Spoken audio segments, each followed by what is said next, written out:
거룩하고 복된 날 하나님께 참되게 예배하시는 모든 분들을 사랑하고 축복합니다. 디폴트 모드 네트워크라는 용어가 있습니다. 이것은 인간의 뇌가 다른 일을 하라는 요청을 받지 않았을 때를 가리키는 말이라고 합니다. 소위 요즘 하는 말로 하자면 멍 때린다라는 말이 있는데, 그 멍 때리기가 디폴트 모드 네트워크입니다. 인간의 뇌는 쓰면 쓸수록 좋아집니다. 그러나 뇌도 쉬는 시간이 필요하다라는 것이죠. 머리를 빨리 회전시키는 것보다 뇌가 쉬는 시간에 더 많은 영감이 솟아나고 창조적인 생각이 떠오르게 됩니다. 근육이나 뼈가 부러지게 되면은 다른 방법이 없습니다. 무조건 쉬어야 됩니다. 그 시간을 통해서 그 몸에서 물질이 흘러나와서 부러진 뼈가 다시 붙게 되고 찢어진 근육이 회복되어지기 때문에 그렇습니다. 두레교회를 담임하셨던 김진홍 원로 목사님은 자기 스스로를 가리켜서 천성이 일벌레여서 일에 관하여는 거의 중독증에 가깝다라고 말을 합니다. 그래서 무언가에 집중하여 일하지 아니하고 빈둥빈둥하노라면 마치 죄를 짓는 것처럼 마음이 무겁다고 합니다. 한 번은 본인을 잘 아는 정신과 의사로부터 충고를 들었다고 합니다. 그것은 일명 빈둥빈둥 요법이었습니다. 정신 건강을 유지하려면 가끔은 아무 일도 하지 않고 빈둥빈둥 며칠씩 지낼 필요가 있다라는 것입니다. 이렇게 육체와 정신 건강을 위해서는 잘 쉬는 게 너무나도 중요합니다. 우리 영혼의 건강도 마찬가지입니다. 우리 영혼이 얼마나 참된 안식을 가질 수 있느냐가 영혼의 건강의 척도가 될 수 있습니다. 육체가 건강해지기 위해서는 어떻게 해야 되겠습니까? 우리는 육체를 어떻게 관리합니까? 첫 번째로 운동을 꾸준히 해야 되죠. 몸의 근육을 키우고 몸을 잡고 사용하면 할수록 튼튼해집니다. 그런데 두 번째는 운동만 해서는 되는 것이 아니라 또 잘 먹어야 됩니다. 영양 섭취가 잘 되어져야 되는 것이죠. 그리고 세 번째는 또 잘 쉬어줘야 됩니다. 너무 무리하게 운동을 하다 보면 오히려 몸의 건강을 해칠 수도 있습니다.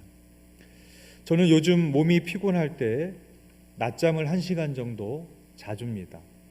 그렇게 낮잠을 1시간 정도 자고 나면 몸의 피로가 사라지고 몸이 한결 가벼워지는 것을 느끼게 됩니다. 그래서 나머지 하루의 시간을 더욱더 좀 더 활기차게 지낼 수 있게 되는 것을 경험하게 됩니다. 우리 영혼의 건강 관리도 이와 유사합니다. 첫 번째는 우리 영혼의 근육을 단련시켜야 됩니다. 그래서 내 감정대로 살지 않고 내 생각대로, 내 욕망대로 사는 것이 아니라 하나님의 말씀대로 순종해서 살아갈 수 있는 훈련. 이 세상을 거스리고 이 세상의 이 시대를 분별할 수 있는 그런 영혼의 근육을 단련하는 그런 시간이 필요합니다. 또한 두 번째는 하나님의 말씀을 먹어야 됩니다. 우리의 영혼이 줄이지 아니하도록 날마다 영혼의 양식을 먹어야 됩니다. 그리고 세 번째는 잘 쉬어야 됩니다. 우리 영혼에게도 쉼이 필요하고 안식이 필요하기 때문에 그렇습니다. 영혼의 피로는 대인관계를 망치기가 쉽습니다.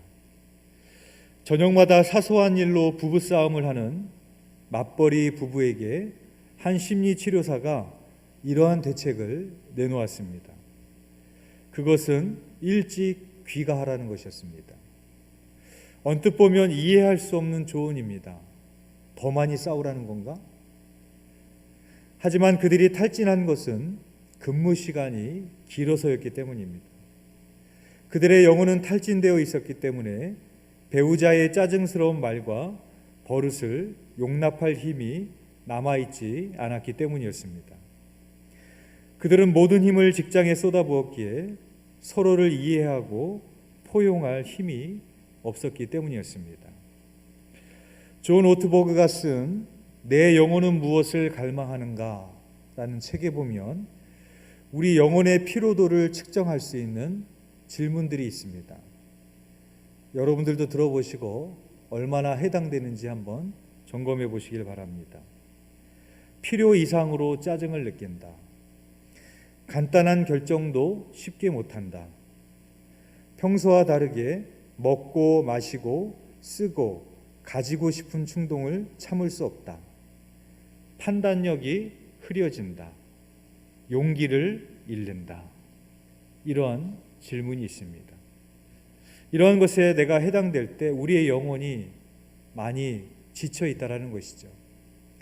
자동차 주유 계기판에 불이 들어오면 멈춰야 됩니다. 더 이상 달릴 수가 없는 것입니다. 우리 영혼에도 불이 들어오기 전에 안식을 가져야 되는 것입니다. 그렇다면 안식의 중요성은 무엇인가? 그것은 우리 인생의 참된 목적을 발견하기 위해서입니다. 우리들 각자는 지금 여러분들은 인생의 목표를 향해서 달려가고 계십니다. 내가 세운 인생의 목표를 이루기 위해서는 바쁘고 분주하게 살아야 됩니다. 느슨하게 살아서 내가 세운 인생의 목표를 이룰 수 없습니다. 그래서 현대인들이 바쁘고 분주할 수밖에 없는 이유가 바로 여기에 있는 것입니다. 그런데 여러분, 지금 여러분이 세운 인생의 목표가, 지금 여러분들이 그렇게 바쁘고 분주하게 달려가고 있는 그 목표가 여러분의 인생의 참된 목적지입니까?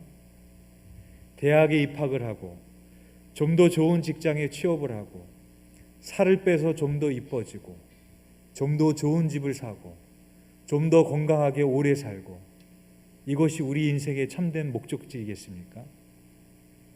우리 인생의 참된 목적은 하나님과의 관계를 통해서만 발견되어질 수 있는 것입니다. 그래서 안식이 필요한 것입니다. 내가 세운 인생의 목표를 이루기 위해 바쁘고 분주하게 달려갔던 걸음을 멈추고 나의 인생의 참된 목적을 위해 살고 있는가를 다시 돌아봐야 됩니다. 다시 말한다면 우리 인생의 방향성을 다시 점검하기 위해서는 안식이 필요하다는 것입니다. 오늘 첫 번째 본문인 출애굽기 35장 1절에서 3절에 보면 하나님께서 이스라엘 백성들에게 안식을 명령하고 계십니다. 1절과 2절 말씀에 보면 모세가 이스라엘 자손의 온 회중을 모으고 그들에게 이르되 여호와께서 너희에게 명령하사 행하게 하신 말씀은 이러하니라. 엿새 동안만 일하고 일곱째 날은 너희를 위한 거룩한 날이니 여호와께 엄숙한 안식일이니 누구든지 이 날에 일하는 자는 죽일지니 라고 말씀을 합니다. 하나님은 모세를 통하여 이스라엘에게 안식을 할 것을 명령하시는데 이 말씀을 하시는 시점이 대단히 중요합니다. 이 시점이 언제인가 하면 하나님께서 모세에게 성막의 식양을 보여주시고 성막을 만들라고 하신 다음에 이제 본격적으로 성막을 지으려고 하는 그때입니다. 그때 하나님께서 뭐라고 말씀하셨냐? 안식해라, 쉬어라, 그렇게 말씀하고 계시다라는 것입니다. 하나님께서 성막을 얼마나 중요하게 생각하시겠습니까? 하나님께서 원하시던 건데 쉬지 않고 빨리 완공해야 되지 않겠습니까? 그것을 하나님께서 기뻐하지 않으실까요?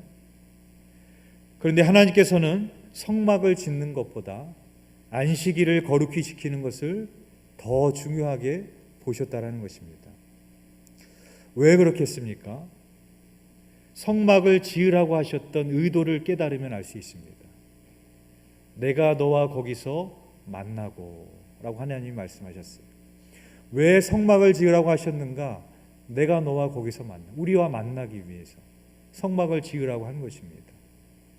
따라서 안식일을 잘 지키는 것이 성막을 짓는 원래의 목적에 부합하는 것입니다. 그래서 바쁘게 성막을 지어야 되는 그 긴박하고 중요한 순간에도 하나님께서 모세를 통해서 안식일을 거룩히 지키라고 명령하고 계시는 것입니다. 또한 3절에 보면은 이렇게 말씀합니다. 안식일에는 너희 모든 처소에서 불도 피우지 말지니라. 사람들이 일상생활을 하기 위해서는 불이 반드시 필요합니다. 불은 에너지죠. 에너지 없이 우리가 일상생활을 해낼 수가 없습니다. 그런데 불도 피우지 말라라는 것은 우리의 일상생활을 멈추고 하나님 안에서 안식하라라는 것입니다. 요즘 우리말로 하자면 이렇게 말할 수 있습니다. 스마트폰의 전원을 꺼라. 나와 대화하자. 나와 이야기하자. 라고 주님이 그렇게 말씀하시는데, 스마트폰에서 한시도 눈을 뗄 수 없는 그렇게 살아가는 현대인들이 하나님의 음성을 듣기가 어렵습니다. 끊임없이 카톡과 메시지에 알람음이 흘리고 거기에 대답을 해야 되고, SNS에 사진을 올리고 글을 올리고 다른 사람이 올린 것을 보며 유튜브를 보며 한시도 핸드폰을 손에서 놓지 못하고 눈을 떼지 못하고 살아가는 사람들에게 있어서 하나님과 교제가 이루어지기 쉽지 않습니다. 그래서 현대인들은 스마트폰을 가지고 다니지 않으면 마음이 불안합니다. 그런데 이런 훈련을 해보셔야 됩니다. 이런 결단을 하셔야 됩니다. 이거를 경험해 보셔야 됩니다. 한 번쯤은 과감하게 스마트폰 전원을 꺼보고 살아보는 날이 있어야 됩니다. 끄지는 않더라도 덮어놓고 TV도 끄고 컴퓨터도 좀 끄고 즐겨보던 드라마와 영화도 좀 내려놓고 멍하니 좀 자연스럽게 산책을 하고 그 자연을 걸으며 하나님이 만드신 아름다운 자연을 보며 묵상하기도 하고, 걸으며 땀을 흘리고 하나님께 내 시선을 맞추고 잠잠히 있는 그 시간이 우리의 영혼이 회복되어 있는 시간입니다. 그 시간이 없기 때문에 우리의 영혼이 피로해지는 것이고 우리는 지칠 수밖에 없게 된다는 것이죠. 더 나아가서 불은 인간의 욕망과 힘을 상징합니다. 그리스 로마 신화에 의하면 프로메테우스가 제우스의 명을 어기고 불을 인간에게 가져다 줍니다. 그 불로 인간은 문명을 건설하고 불을 이용해서 쉼없이 일을 합니다. 자신의 욕망을 따라서 불야성을 이루게 됩니다. 바로 처소에서 불을 피우지 말라라는 하나님의 명령은 인간의 욕망의 불을 끄라는 것입니다. 인간의 힘의 불을 끄라라는 것입니다. 그런데 성경에 보면 하나님께서 꺼트리지 말라고 하라는 불이 있습니다. 바로 성막 내부를 밝히는 금촛대의 불과 성막 외부에 있는 번제단의 불입니다. 즉 안식이란 무엇인가? 우리 안에 있는 욕망의 불을 끄는 겁니다. 내 안에 있는 힘의 불을 끄는 겁니다. 그와 동시에 우리의 안에 있는 성령의 불을 밝히고 그 영혼의 그 빛을 향해서 우리의 영혼을 밝히는 것입니다. 그래서 나의 존재가 어떤지를 보는 것이고 내가 요즘 어떻게 살아가고 있는 건지를 나를 살피는 것이고 그 가운데서도 또 하나님의 음성에 귀를 기울이게 되는 것입니다. 안식일 명령이 주어진 이후에 그 이어서 나오는 4절부터 29절까지의 내용은 성막에 필요한 재료들을 이스라엘 백성들이 예물로 가지고 옵니다. 예물로 가지고 오는데 그냥 가지고 오는 것이 아니라 5절에 보면은 마음에 원하는 자는, 10절에 보면 마음이 지혜로운 자는, 21절에 보면 마음이 감동된 모든 자와 자원하는 모든 자가, 22절에 보면 마음에 원하는 남녀가, 25절에 보면 마음이 슬기로운 모든 여인, 26절에 보면 마음의 감동을 받아 슬기로운 모든 여인, 29절에 마음에 자원하는 남녀라고 되어져 있습니다. 억지로 가지고 나온 것이 아니라 기쁨으로, 감동으로, 은혜가 충만해서 하나님 앞에 예물을 가지고 나오는 그들의 모습을 볼 수 있습니다.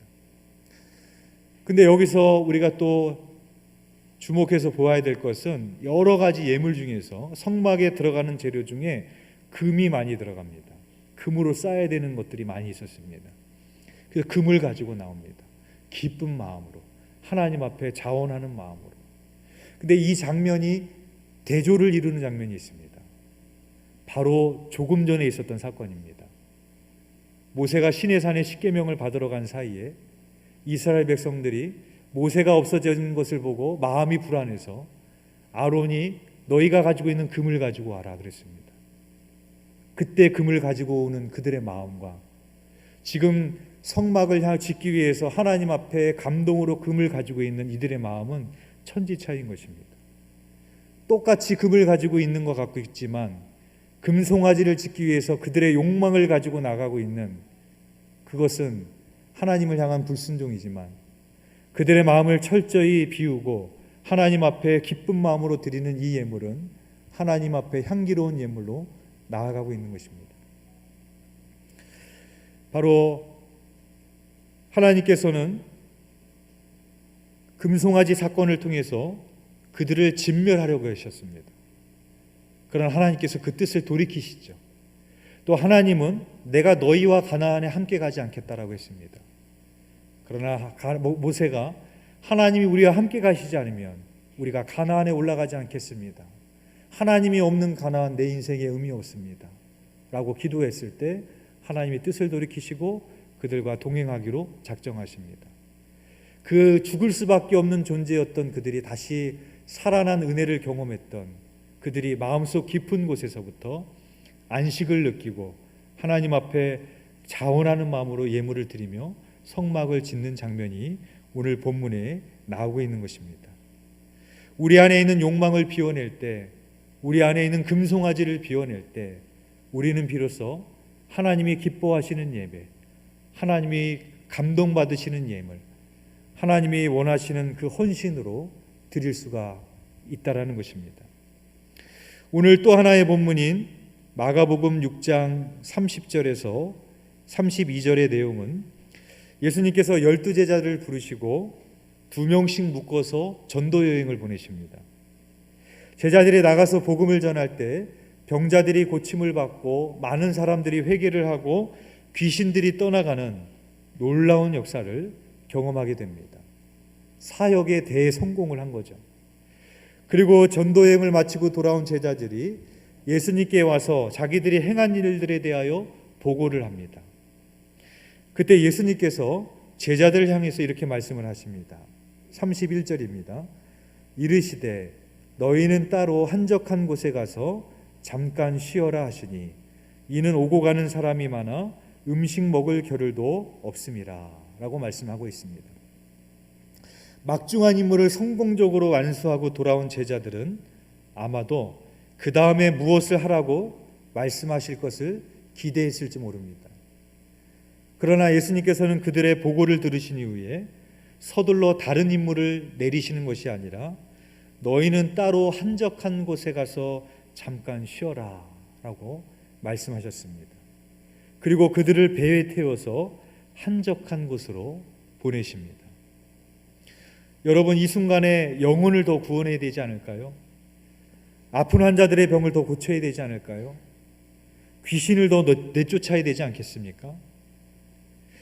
그런데 예수님께서 그렇게 말씀하신 이유를 성경이 이렇게 기록하고 있습니다. 31절 후반부에 보면 오고 가는 사람이 많아 음식 먹을 겨를도 없음이라 라고 기록하고 있습니다. 제자들이 얼마나 바쁘게 사역했는지를 잘 보여주는 대목입니다. 예수님은 영원히 안식을 해야 힘을 발휘할 수 있다는 것을 잘 알고 계셨기 때문입니다. 그래서 제자들에게 사역을 명령하기도 하셨지만 그들에게 안식할 것을 명령하기도 하셨던 것입니다. 또한 예수님 자신도 안식을 게을리하지 않는 삶을 사셨습니다. 마가복음 1장 35절에 보면 새벽 아직도 밝기 전에 예수께서 일어나 나가 한적한 곳으로 가사 거기서 기도하시더니 라고 말하고 있습니다. 예수님께서 일어나자마자 제일 먼저 했던 것은 무엇인가? 신문을 보신 것이 아니라 핸드폰을 들어서 핸드폰을 본 것이 아니라 바로 사역을 시작했던 것이 아니라 한적한 곳으로 가서 기도하셨습니다.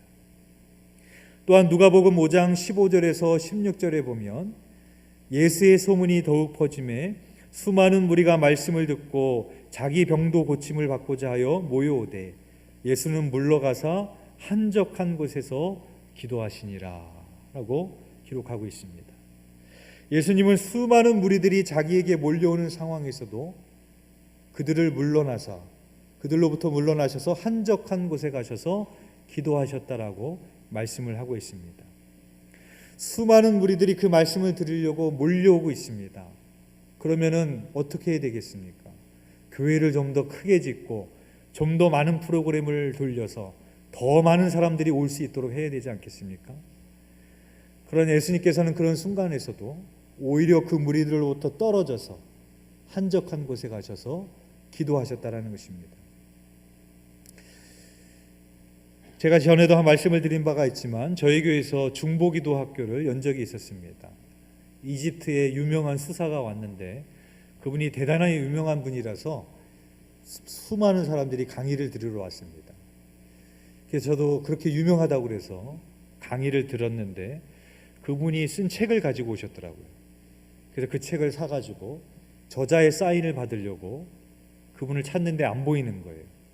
그때 시간이 이제 점심시간이었는데 다른 사람들은 다 식사하러 갔는데 이분이 어디 가셨나 봤더니 스텝한테 물어봤더니 기도하고 계십니다 그러더라고요. 그래서 1층에 올라가서 성가대실에서 이렇게 보니까 기도하고 있더라고요, 혼자. 그 뒷모습을 제가 유리창을 통해서 이렇게 보는데 그 뒷모습이 얼마나 거룩해 보이는지 몰라요. 만약에 저 같았으면 그 시간에 점심을 빨리 먹고 커피 한잔 하면서 수많은 사람들이 내 강의를 들으러 왔으니까 오후에 있을 강의를 또 고치고 그렇게 더 준비했을 것 같습니다. 또 많은 사람들과 만나서 대화도 나누고 그렇게 시간을 보냈을 겁니다. 근데 그분을 보니까 그 수많은 사람들이 내 강의를 들으러 온 그 시점에 다 밥을 먹으러 간 그 시점에 아무도 없는 그곳에서 혼자 앉아서 하나님 앞에 잠잠히 머물 수 있는 그 모습을 보면서 바로 저것이 영성을 지탱하는 힘이구나 라는 것을 제가 깨닫게 되었습니다. 예수님은 이 세상에서 누구보다도 바쁘신 삶을 사셨습니다. 그러나 그 영혼이 지치지 않으실 수 있었던 이유는 날마다 첫 시간을 한적한 곳에서 하나님 안에서 안식하며 기도하셨고 바쁘신 사역 중에서도 한적한 곳에서 안식의 시간을 가지셨기 때문입니다. 프랑스 작가 블레즈 파스칼은 이렇게 말했습니다. 인간의 모든 불행은 자기 방에서 조용히 있지 못한다는 단 한 가지 사실에서 비롯된다 라고 말했습니다. 하나님께서 안식을 10계명의 규례로 넣으셨다는 것은 안식은 인간의 삶에서 절대 간과하거나 뒤로 미룰 수 없는 중요한 것이기 때문에 그렇습니다. 지금은 세상을 별세하셨지만 목회자의 목회자로 불리는 유진 피터스는 이렇게 말했습니다. 인생을 바쁘게 살면서 우리는 자주 출발점을 놓쳐버린다. 세상은 끊임없이 우리 귓가에 호소한다. 좀 더 유능해져라. 좀 더 많은 지식을 습득하라. 더 많은 책을 읽어라. 보다 많은 선을 행하라. 그러기 위해서 바쁘게 살아라. 나는 이런 세상의 호소를 듣는 사람들에게 오히려 이렇게 말하고 싶다. 당신의 삶을 단순화시켜라. 지금보다 더 일하지 말고 책도 덜 읽어라. 대신 출발점으로 돌아가라. 그곳에서 절대자를 사모하며 그의 말씀을 들어라. 매일 일주일의 하루를 어린아이와 같이 놀면서 쉬면서 잠잠하면서 살아가기 위해서는 결단이 필요하다. 그 결단을 통해 우리는 절대자의 소리를 들을 수 있다. 오직 안식할 때 분주함이라는 이 시대의 대적을 물리칠 수 있다. 지금 결단하라. 당신만의 위대한 안식의 날을 정하라. 여러분, 현대인들은 쉬는 것처럼 어려운 게 없어요. 핸드폰을 내려놓는 것처럼 어려운 것이 없습니다. 그런데 그런 결단과 훈련이 필요하십니다. 끄지는 않으시더라도 몇 시간이라도, 하루가 아니더라도 몇 시간이라도 의지적으로 덮어놓는 훈련을 해보십시오. 몇 시간만이라도 의지적으로 유튜브를 보지 않고 TV를 보지 않고 좀 가만히 잠잠히 있는 시간을 가져보는 시간이 되셔야 됩니다. 오늘 이 주일을 우리가 안식일이라고 부르잖아요. 이 주일만큼은 그렇게 보내시는 훈련을 해보셔야 되는 거예요. 예배를 딱 마치고 돌아가는 그 순간부터 또 평일날 살았던 것처럼 똑같이 TV 보고 누워서 먹고 자고 사람 만나고 또 이 주일에도 일을 하고 그렇게 보내는 것이 아니라 이 주일만큼만 좀 더 하나님 앞에 머물 수 있는, 뭘 하려고 하지 말고 그런 시간을 가지셔야 되는 겁니다. 사랑하는 교회 여러분, 코로나가 우리의 일상을 정지시켰습니다. 코로나가 우리에게 준 교훈이 있다면 문명의 발전과 욕망을 위해서 바쁘고 분주하게 살았던 그 현대인들을 하여금 더 중요한 것이 있다는 것을 깨닫게 해줬습니다. 인류는 비로소 문명의 발달보다는 환경의 중요성을 깨닫기 시작을 했습니다. 가정의 중요성을 깨닫기 시작했고, 교회도 공동체의 중요성과 예배의 중요성을 깨닫게 되는 시기입니다. 수고하고 무거운 짐진 자들아 다 내게로 오라, 내가 너희를 쉬게 하리라. 주님께서 우리를 쉼과 안식으로 초대합니다. 참된 안식을 통하여서 주님의 음성을 들으며 내가 세운 인생의 목표가 아니라 우리 인생의 참된 목적지를 다시 발견하기 위해서 다시 출발점에 서실 수 있는 저와 여러분이 되시기를 주님의 이름으로 축원드립니다. 기도드리겠습니다.